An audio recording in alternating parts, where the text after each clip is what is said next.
Oke teman-teman, perkenalkan kami dari kelompok 5 dengan anggota saya, Yoganda Julianto Rajogogo, dan teman saya ada Mikael Abraham, Simatupang, dan Aleja Aulia. Kami di sini ingin menjelaskan atau mempresentasikan tentang pengelolaan modal kerja pada UMKM. Khususnya, bagaimana strategi pengelolaan di masa kritis seperti masa pandemi, serta pengaruhnya terhadap profitabilitas. Topik ini kami angkat karena berdasarkan beberapa jurnal yang kami analisis, banyak UMKM masih mengalami kendala dalam mengelola modal kerja, terutama dalam kondisi ekonomi yang tidak stabil. Selain itu, sering ditemukan bahwa pelaku usaha belum melakukan pengelolaan keuangan secara optimal, seperti masih mencampur keuangan pribadi dengan usaha. Oke, lanjut yang slide kedua, ada modal kerja. Nah, modal kerja itu merupakan dana yang digunakan untuk membiayai kegiatan operasional sehari-hari dalam suatu usaha. Berdasarkan hasil dari beberapa jurnal yang kami analisis, modal kerja ini menjadi komponen utama dalam menjalankan usaha karena hampir seluruh aktivitas operasional bergantung pada ketersediaannya.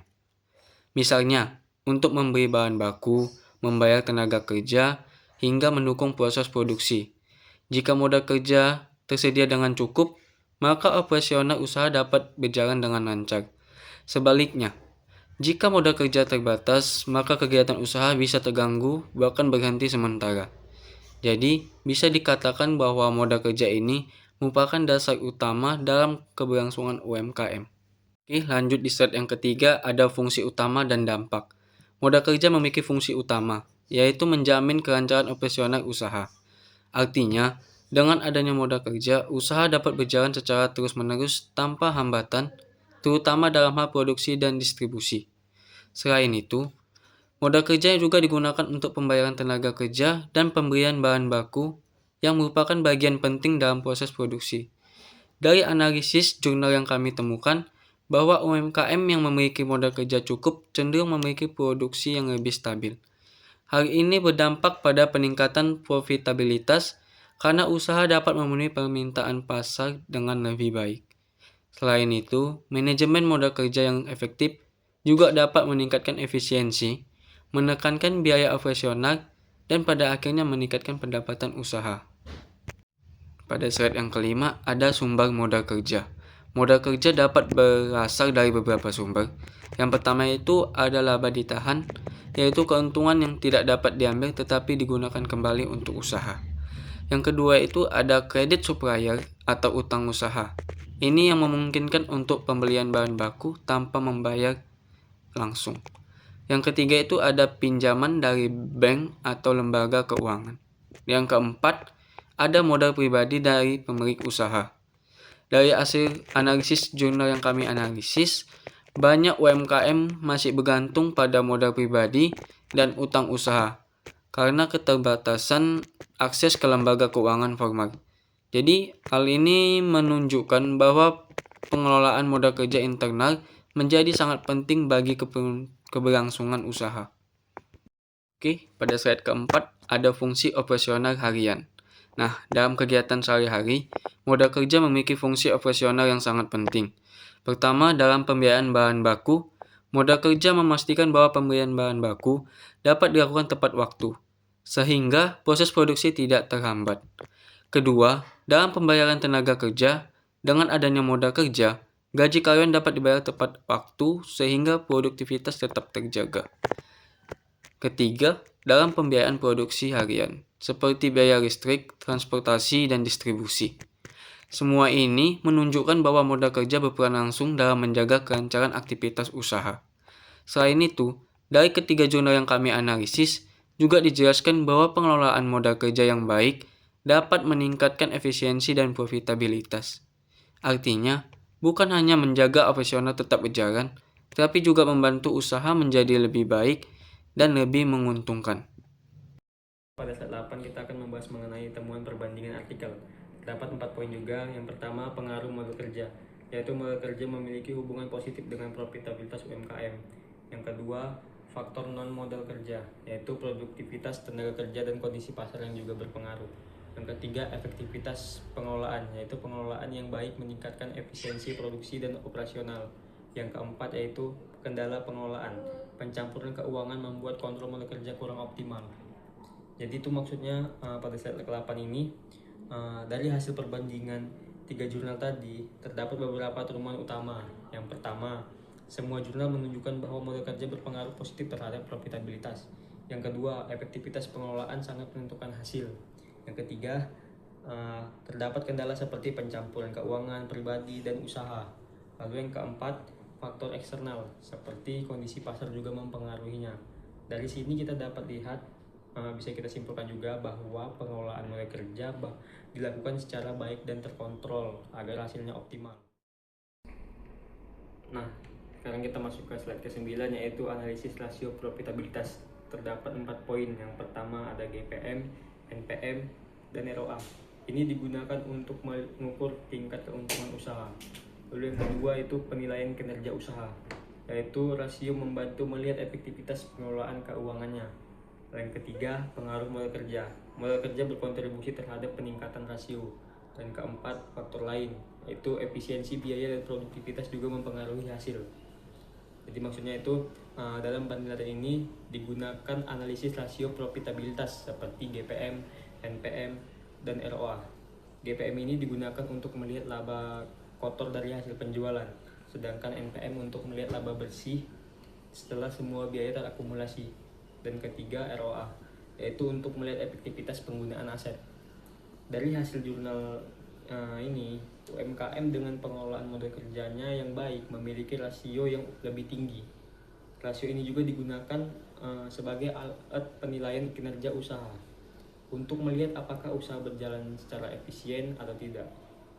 Selain itu, terdapat faktor lain seperti efisiensi biaya dan produktivitas yang juga mempengaruhi hasil rasio tersebut. Jadi, analisis ini memberikan gambaran yang lebih lengkap mengenai kondisi keuangan usahanya. Nah, sekarang kita masuk pada slide ke-10 yaitu pendekatan regresi. Terdapat 4 poin. Yang pertama ada tujuan analisis, yaitu mengukur hubungan dan pengaruh modal kerja terhadap profitabilitas UMKM.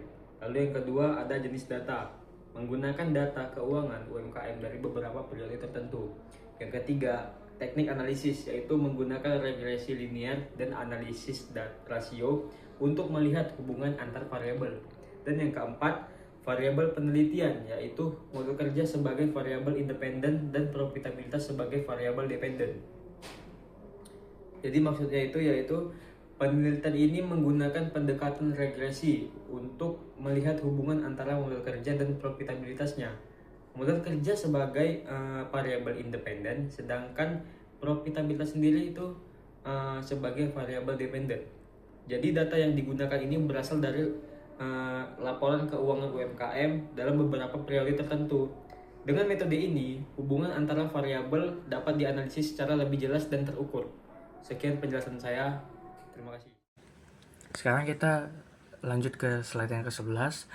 Pada bagian ini, data yang digunakan dalam penelitian merupakan data lapangan yang diambil langsung dari UMKM. Artinya, data yang digunakan benar-benar mencerminkan kondisi nyata yang terjadi di usaha, bukan hanya teori atau asumsi saja.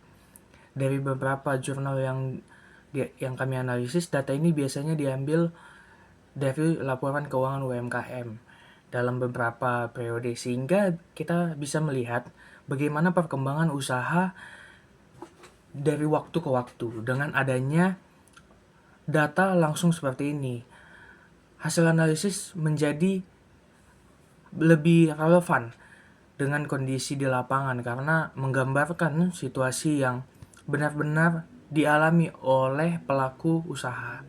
Namun di sisi lain, ada juga keterbatasannya. Tidak semua jenis UMKM bisa terwakili dalam penelitian ini karena jumlah sampel yang digunakan juga terbatas. Selain itu, setiap UMKM juga memiliki karakteristik yang berbeda-beda, baik dari segi skala usaha, jenis produk, maupun kondisi pasar. Sehingga hasil penelitian ini lebih menggambarkan kondisi tertentu, bukan secara keseluruhan UMKM secara umumnya. Walaupun begitu, data lapangan ini tetap memberikan gambaran yang cukup jelas tentang bagaimana modal kerja dikelola dan bagaimana pengusahanya dapat profitabilitas usahanya dengan maksimal. Oke, kita lanjut ke slide yang ke-12. Selanjutnya kita masuk kepada bagian kelemahan penelitian. Dari hasil penelitian jurnal ini, terdapat beberapa keterbatasan yang perlu diperhatikan. Yang pertama adalah jumlah sampel yang digunakan masih terbatas. Artinya penelitian hanya dilakukan pada beberapa UMKM saja, sehingga hasilnya belum tentu bisa mewakili seluruh UMKM yang ada. Kedua, penelitian cenderung fokus pada sektor usaha tertentu. Hal ini membuat hasilnya kurang bisa generalisasi ke sektor lainnya, karena setiap jenis usaha memiliki karakteristik yang berbeda-beda. Dan yang ketiga, metode penelitian yang digunakan masih tergolong sederhana seperti regresi linear dasar dan analisis rasio. Meskipun metode ini cukup untuk melihat hubungan antara variabel, tetapi belum mampu menggambarkan kondisi yang lebih kompleks. Dan yang keempat, adanya pengaruh kondisi pandemi. Kondisi ini membuat data yang digunakan menjadi tidak stabil karena terjadi perubahan yang cukup drastis dalam operasional dan pendapatan usaha. Sehingga penelitian ini juga perlu dilihat dalam konteks kondisi saat itu, bukan sebagai kondisi normal. Oke, selanjutnya kita bahas dampak pandemi. Jika kita bahas lebih dalam, pandemi memberikan dampak yang sangat besar terhadap UMKM. Dari ketiga jurnal yang kami bahas, hampir semuanya menunjukkan bahwa pandemi menyebabkan gangguan pada operasional usaha. Misalnya, distribusi menjadi terhambat karena keterbatasannya aktivitas, sehingga produk sulit dipasarkan. Selain itu, permintaan konsumen juga mengalami penurunan yang berdampak langsung pada pendapatan usaha. Di sisi lain, biaya operasional justru tetap harus dikeluarkan, seperti gaji karyawan, biaya listrik, dan biaya produksi lainnya. Hal ini menyebabkan kondisi keuangan usaha menjadi tertekan. Selain itu, kebutuhan modal kerja justru meningkat. UMKM harus memiliki dana lebih untuk bertahan, sementara pemasukan tidak stabil dikarenakan kondisi COVID yang kita alami. Inilah yang menyebabkan banyak UMKM mengalami kesulitan dalam mempertahankan usahanya. Namun dari hasil analisis jurnal yang kami baca, juga terlihat bahwa UMKM memiliki pengelolaan modal kerja yang baik, cenderung lebih mampu bertahan. Mereka bisa menyesuaikan pengeluaran dan mengatur arus kas, dan tetap menjalankan operasional meskipun dalam kondisi sulit. Jadi, bisa disimpulkan bahwa pandemi menjadi ujian besar bagi UMKM, dan modal kerja menjadi salah satu faktor kunci dalam menghadapi kondisi tersebut. Lalu kita membahas implikasi. Dari hasil pembahasan tersebut dapat kita lihat bahwa modal kerja memiliki implikasi yang sangat penting bagi UMKM. Yang pertama itu adalah modal kerja berperan dalam menjamin kelancaran operasional usaha. Tanpa modal kerja yang cukup, kegiatan usaha tidak stabil bahkan bisa terhenti. Dan yang kedua, modal kerja juga berpengaruh terhadap efisiensi dan produktivitas.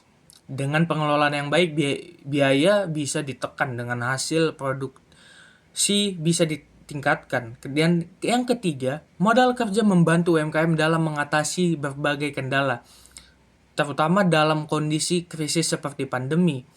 Dan yang terakhir adalah modal kerja memiliki hubungan langsung dengan peningkatan profitabilitas. Artinya, jika pengelolaan dijalankan dengan baik, maka keuntungan usaha juga dapat meningkat secara signifikan.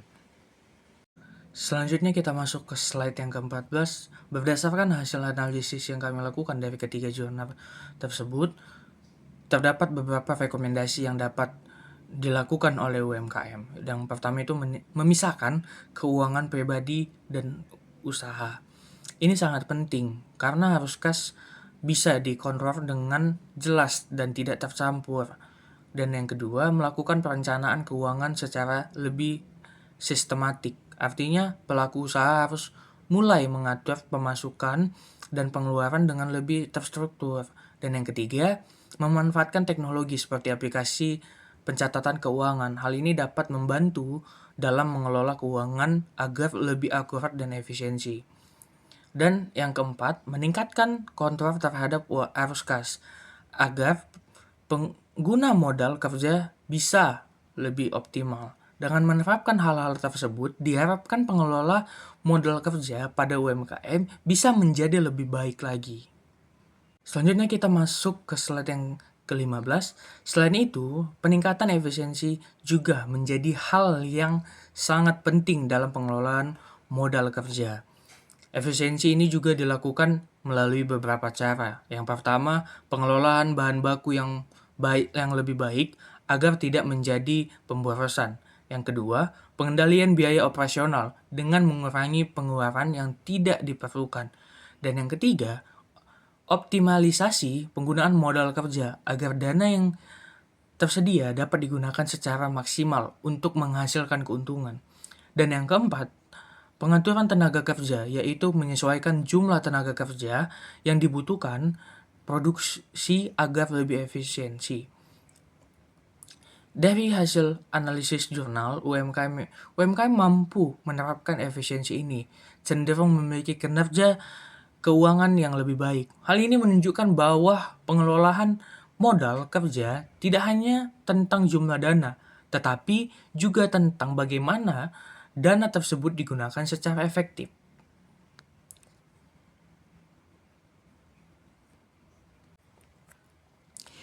Kita masuk pada kesimpulan. Sebagai penutup, dapat kami simpulkan bahwa modal kerja memiliki peran yang sangat penting dalam mendukung operasional dan meningkatkan profitabilitas UMKM.